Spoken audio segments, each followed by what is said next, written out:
ನಮ್ಮ ನಾಯಕರು ಯಾವತ್ತೂ ಹೇಳ್ತಾ ಇದ್ರು ಶುಭಗಳಿಗೆ ಬರಬೇಕಂತ. ಶುಭಗಳಿಗೆ ಶುಭ ಸಂದರ್ಭ, ಶುಭ ಕಾಲ ಬರಬೇಕು.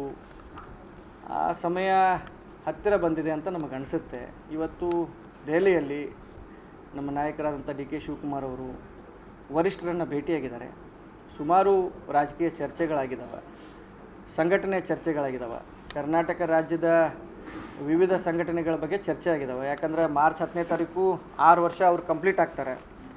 ಈ ಒಂದು KPCC ಅಧ್ಯಕ್ಷರಾಗಿ 6 ವರ್ಷಗಳನ್ನು ಕಂಪ್ಲೀಟ್ ಮಾಡ್ತಾಯಿದ್ದಾರೆ. 100 ಕಾಂಗ್ರೆಸ್ ಭವನಗಳಿಗೆ ಅಡಿಗಲ್ ಸಮಾರಂಭ ಮಾಡಬೇಕಂತ ಅವ್ರ ತಲೆಯಲ್ಲಿದೆ. ಆಮೇಲೆ ಅಸ್ಸಾಂ ಚುನಾವಣೆ ನಿಮಿತ್ತ ಕೂಡ ಸಾಕಷ್ಟು ಚರ್ಚೆಗಳಾಗಿದ್ದಾವೆ. ಒಟ್ಟಾರೆ ಈ ಸಾರಿಯ ಒಂದು ದೆಹಲಿ ಪ್ರವಾಸ ಯಶಸ್ವಿಯಾಗಿದೆ ಅಂತ ಹೇಳಿ ಬಯಸ್ತೀವಿ. 136 ಜನ ಆರಿಷ್ ಬರ್ತಾರಂತ ತಾವೆಲ್ಲರೂ ನೆನಪಿಸ್ಕೊಳ್ಬೋದು. ಡಿ ಕೆ ಶಿವಕುಮಾರ್ ಅವರು 136 ನಂಬರನ್ನು ಚುನಾವಣೆ ಪೂರ್ವದಲ್ಲೇ ಹೇಳಿದರು. ಅಂದರೆ ಅವರು ಎಷ್ಟು ತಯಾರಿಯನ್ನು ಮಾಡ್ಕೊಂಡಿದ್ರು, ಎಷ್ಟು ಸಿದ್ಧತೆಯನ್ನು ಮಾಡ್ಕೊಂಡಿದ್ರು, ಯಾವ್ಯಾವ ಕ್ಷೇತ್ರದಿಂದ ಜನ ಆರಿಷ್ ಬರ್ತಾರಂತ ಅವರಲ್ಲಿ ಚೀಟಿನೇ ಇತ್ತು.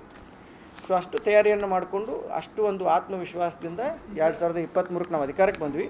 ಅದಕ್ಕಾಗಿ ಡಿ ಕೆ ಶಿವಕುಮಾರ್ ಅವರು ಈಗ ರಾಜ್ಯದ ಮುಖ್ಯಮಂತ್ರಿ ಆಗಬೇಕಂತ ನಮ್ಮೆಲ್ಲರದ್ದು ಬಯಕೆ ಇದೆ, ರಾಜ್ಯದ ಜನರ ಬಯಕೆ ಇದೆ, ಕಾಂಗ್ರೆಸ್ ಪಕ್ಷದ ಪ್ರತಿಯೊಬ್ಬ ಕಾರ್ಯಕರ್ತರದ್ದು ಬಯಕೆ ಇದೆ ಅಂತ ಹೇಳಿಕ್ಕೆ ಬಯಸ್ತೇನೆ. ಇದೇ ಬರುವ 14ನೇ ತಾರೀಕು ಕರ್ನಾಟಕ ಗಣ ಸರ್ಕಾರದ ಮಾನ್ಯ ಮಂತ್ರಿಗಳಾದಂಥ ಸನ್ಮಾನ್ಯ ಶ್ರೀಮತಿ ಲಕ್ಷ್ಮೀ ಹೆಬ್ಬಾಳ್ಕರ್ ಅವರ ಒಂದು ಜನ್ಮದಿನವನ್ನು ಅತ್ಯಂತ ಅರ್ಥಪೂರ್ಣವಾಗಿ ಹಿರಿಯರೊಂದಿಗೆ, ಹಿರಿಯ ಚೇತನಗಳೊಂದಿಗೆ ಆಚರಣೆ ಮಾಡಬೇಕಂತ ಎಲ್ಲ ನಾವು ಅಭಿಮಾನಿ ಬಳಗದ ವತಿಯಿಂದ ನಾವು ನಿರ್ಧಾರ ಮಾಡಿದ್ದು. ಈ ಒಂದು ನಿರ್ಧಾರಕ್ಕೆ ಅತಿ ಸಂತೋಷದಿಂದ ಸಚಿವರು ಒಪ್ಪಿಕೊಂಡಿದ್ದಾರೆ. ಇದೇ ಬರುವ 14ನೇ ತಾರೀಕು ನಮ್ಮ ಬೆನ್ಕನಹಳ್ಳಿ ಪಟ್ಟಣ ಪಂಚಾಯಿತಿ ವ್ಯಾಪ್ತಿಯಲ್ಲಿ ಬರುವಂಥ ಗಾರ್ಡನ್ ಕೋರ್ಟ್ ಹೋಟೆಲ್ ಮುಂಭಾಗದಲ್ಲಿ ಭವ್ಯವಾದಂಥ ಒಂದು ವೇದಿಕೆಯನ್ನು ನಾವು ನಿರ್ಮಾಣ ಮಾಡಿದ್ದೀವಿ.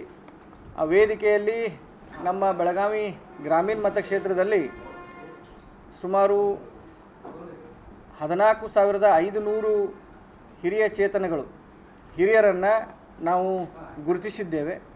ಆ ಎಲ್ಲ ಹಿರಿಯರಿಗೆ ನಾವು ಈ ಒಂದು ಕಾರ್ಯಕ್ರಮಕ್ಕೆ ಆಹ್ವಾನ ಕೂಡ ನೀಡಿದ್ದೇವೆ.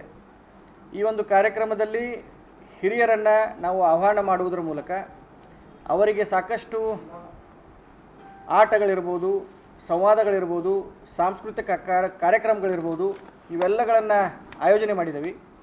ಇವೆಲ್ಲ ಕಾರ್ಯಕ್ರಮದಲ್ಲಿ ಆ ಹಿರಿಯರು ಭಾಗವಹಿಸುವ ಮೂಲಕ ಹೊಸ ಚೈತನ್ಯ ಇರ್ಬೋದು, ಅವರ ಬಾಲ್ಯದ ದಿನಗಳನ್ನು ಅವರು ನೆನೆದು ಒಂದು ಹೊಸ ಚೈತನ್ಯದೊಂದಿಗೆ ಲಕ್ಷ್ಮೀ ಹೆಬ್ಬಾಳ್ಕರ್ ಅವರಿಗೆ ಆಶೀರ್ವಾದ ಮಾಡಬೇಕು ಅಂತ ಒಂದು ಸದುದ್ದೇಶದಿಂದ ಈ ಕಾರ್ಯಕ್ರಮವನ್ನು ನಾವು ಆಯೋಜನೆ ಮಾಡಿದ್ದೀವಿ.